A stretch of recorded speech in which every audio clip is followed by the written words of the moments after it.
High guys, welcome back to my channel. So dish बघून तुम्हाला समजलंच असेल, ह्या आहे पावभाजीची रेसिपीचा व्लॉग.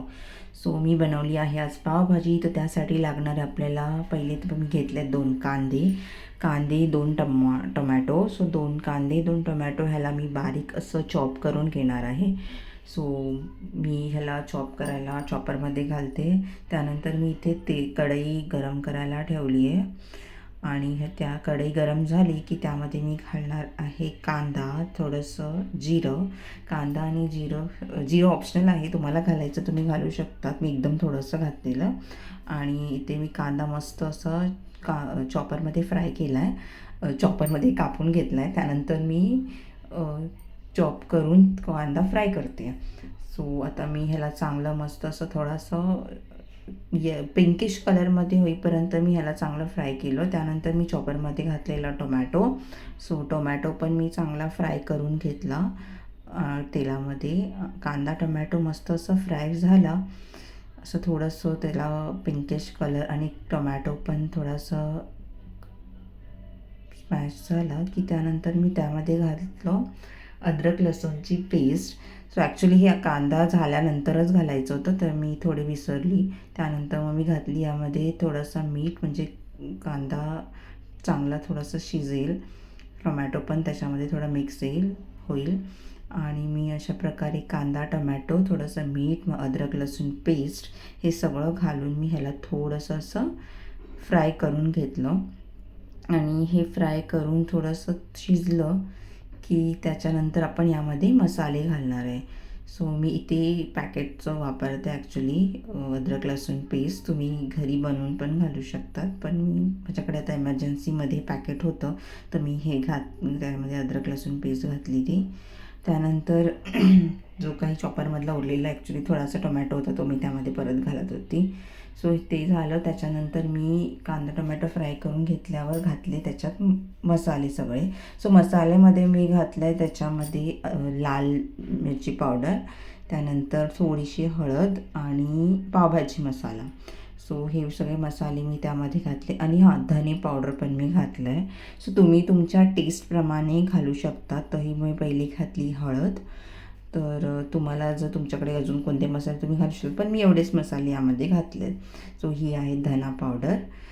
तर धना पावडर पण थोडी तुम्हाला जशी तुमची टेस्ट आहे तसं तुम्ही घाला. सो त्यानंतर मी घालते ह्याच्यामध्ये थोडंसं मिरची पावडर. सो मिरची पावडर माझ्याकडे आता ही सध्या एवढीच होती, म्हणजे माझ्याकडे पॅकेट आहे पण ते मला काढायचं होतं, ते राहून गेलेलं. सो त्याच्यामध्ये जेवढी होती तेवढी मी सगळी घातली. आणि हे सगळं मी घालून ह्याला चांगलं असं मिक्स केलं. आणि मग नंतर पावभाजी मसाला मी घातला आहे. पावभाजी मी एव्हरेस्टचा वापरलेला. ॲक्च्युली तुम्ही एव्हरेस्टचा आता वापरू नका, कारण एव्हरेस्ट आता बॅन झाला आहे, त्याच्यामध्ये काही पेस्टिसाइड्स वगैरे सापडलेत त्यामुळे. पण माझ्याकडे तो घरी ऑलरेडी अवेलेबल होता, सो मी तोच यूज केला होता. आणि हे मस्त मी हा जो मसाला आहे हा मस्त असं फ्राय करून घेतला आहे, एकदम असं त्याला तेलामध्ये परतून घेतलं आहे, चांगलं असं शिजवून घेतलं आहे. आणि तो जसा शिजत आला की त्यामध्ये मी थोडंसं लिंबू पण पिळून घेतलं आणि मस्तपैकी असं मिक्स करून ह्याला तेल सुटेपर्यंत मी फ्राय केलं आहे. सो हा मी घातला आहे पावभाजी मसाला. मी हे जे 5 रुपयाचं पॅकेट आहे ते यूज केलं आणि ते मी फुल पॅकेट घातलं आहे. अर्धं मी आत्ता घातलं आहे, अर्धं जे पॅकेट आहे ते मी नंतर जेव्हा भाजी शिजली म्हणजे आपण जेव्हा सगळी भाजी शिजवलेली जी भाजी आहे ती घालणार, तर त्यावेळेस मी घालणार आहे बाकीचा मसाला. सो इथे मी ॲक्च्युली तुम्ही जे वाटाणे बघताय ना, ते काय झालं होतं, जी भाजी मी बॉईल केलेली त्या भाज्यामध्ये मी घेतलेला बीटरूट, मटर, फ्लावर, बटाटा, सिमला मिरची, गाजर एवढ्या सगळ्या मी भाज्या मिक्स केल्या. तुम्ही तुमच्या आवडीप्रमाणे भाज्या घेऊ शकता.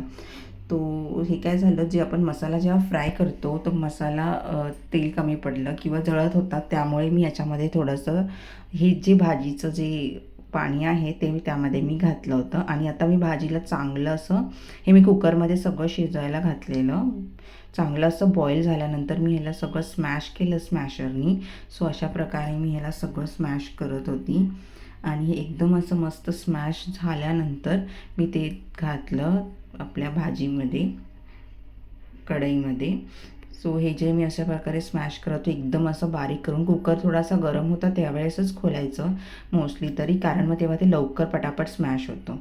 आणि नंतर ही जो मसाला आहे यामध्ये मी भाजी घातली. सो त्याच्यामधलं मी थोडासा जे कालवण आहे, कालवण बोलते ते आता स्मॅश केलं तेच मी घातलं होतं. आणि इथे मी अमूल बटर टाकते. सो बटर तुम्ही आता पण पावभाजी म्हटलं की त्याच्यामध्ये अमूल बटर हा येतोच, म्हणजे बटर हा येतोच. सो तुम्ही तुमच्या घरी तुमच्याकडे जो काही अवेलेबल असेल तो तुम्ही घालू शकतात. सो मी यामध्ये घातलं, माझ्याकडे अवेलेबल होतं अमूल बटर. सो मी अमूल बटर त्यामध्ये घातलेलं आणि मस्त असा बटरी फ्लेवर येण्यासाठी मी वापरला होता अमूल बटर. आणि हे सगळं असं थोडंसं त्याला मेल्ट होण्यापुरतं मी त्याला थोडं हलवलं. आणि मग मी त्याच्यामध्ये घातली पूर्ण आपली जी स्मॅश केलेली जी भाजी आहे ती भाजी मी आता कढईमध्ये घालणार आहे. पण झालं असं माहिती आहे, झालं की कढई होती छोटी, माझी भाजी होती खूप जास्त, म्हणजे हे जे स्मॅश केलेलं काल होतं आपलं सगळं भाजी, तर ते खूप जास्त होतं. तर त्यामुळे मला कढई नंतर चेंज करावी लागली. माझ्याकडे मोठी अशी कढई नव्हती, पण माझ्याकडे असं जी नॉर्मल अशी एक आजकाल जी स्टीलची कढई आले तर त्याच्यामधली माझ्याकडे एक मला माझ्या भावाने गिफ्ट दिलेले. सो ती होती. सो मी त्याच्यामध्ये परत ह्याच्यामध्ये अर्धच गेलं, तर मग परत मला दुसरी कढई घ्यावी लागली आणि त्यामध्ये मी परत पूर्ण सगळं ट्रान्सफर केलं. आणि तुम्ही बघू शकतात ह्या कढईमध्ये मी घेतलं आणि सगळं असं पूर्ण मी मिक्स केलं. आणि मिक्स केल्यानंतर आपला जी पावभाजी आहे त्याचा कलर तुम्ही बघू शकतात किती छान कलर आला आहे. आणि अशा प्रकारे माझी पावभाजी होत होती रेडी. आणि कढईमधून ट्रान्सफर केल्यामुळे मला त्या आधीच्या कढईमध्ये सगळं यात घालावं लागलं. आणि अशा प्रकारे मी सगळी भाजी यामध्ये घातली आणि मस्तपैकी मिक्स करून घेतलं. आता ही कढई चेंज केली म्हणून मी यामध्ये परत थोडासा एक पावभाजी मसाला पण टाकला, जो अर्धा मगाशी आपल्याला उरवलेला मी, आणि मी तुम्हाला बोलली होती अर्धा पण नंतर घालणार आहे. तर तो पावभाजी मसाला मी यात घातला आणि त्याला मस्त असं शिजू घेतलं. थोडंसं असं पाणी पाणी होतं, पाणी म्हणजे ते टेस्टसाठीच येतं, पण आपण शिजवल्यावर टमाटेला पाणी वगैरे सुटतं. ऑलरेडी त्या भाज्यामध्ये बॉईल करताना पाणी घातलं होतं, सो ते पण होतं. तर त्यामुळे हे थोडंसं आपण आता 5 मिनटं मोस्टली तरी ह्या भाज्यांना आपण चांगलं शिजवणार आहे. त्यानंतर थोडासा जो फ्लेवरीसाठी मी एक लिंबू यामध्ये घातले पिळून. सो भाजी आपण ही 5 ते 10 मिनटं अशी झाकण लावून मी ह्याला शिजवून घेतली. आणि यामध्ये मी घातलं आहे अमूल बटर, कारण मला ही बटरी पावभाजी बनवायची होती. म्हणजे मला खूप आवडतं पण बटर, आमच्या घरात माझ्या मुलीला खूप आवडतं बटर. सो म्हटलं थोडं वेगळंसाठी मी बटर ह्यात म्हणजे जास्त घातला. पण मग असं मी मिक्स करून घेतलं. बटर थोडं मेल्ट होतं त्यामुळे बटर गेला खाली आणि मस्तपैकी असं बटर मिक्स होईपर्यंत मी ह्या भाजीला शिजवून घेतलं. आणि तुम्ही बघू शकता त्याचं टेक्स्चर किती छान आलं आहे. आणि ह्याला मी अजून फक्त 5 मिनटं थोडं शिजवून घेते भाजीला, झाकण लावून. नाही तर तुम्ही असं पण नॉर्मल शिजवू शकतात. आणि त्याच्यासोबत आपण कांदा पण मी चॉप करून घेणार आहे आता.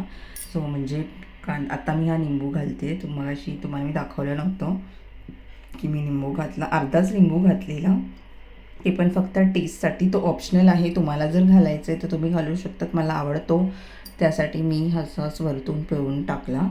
आणि मग परत भाजीला मिक्स करून त्याला शिजायला ठेवलं 5 मिनटं. सो भाजी शिजल्यानंतर त्याला परत तुम्ही आता बघू शकता, आपण जसं जसं त्याला शिजवतो ना त्याला पाणी सुटत जातं. सो कारण आपल्या भाज्यामध्ये ऑलरेडी पाणी असतं, ते सुटायला असं लागतं.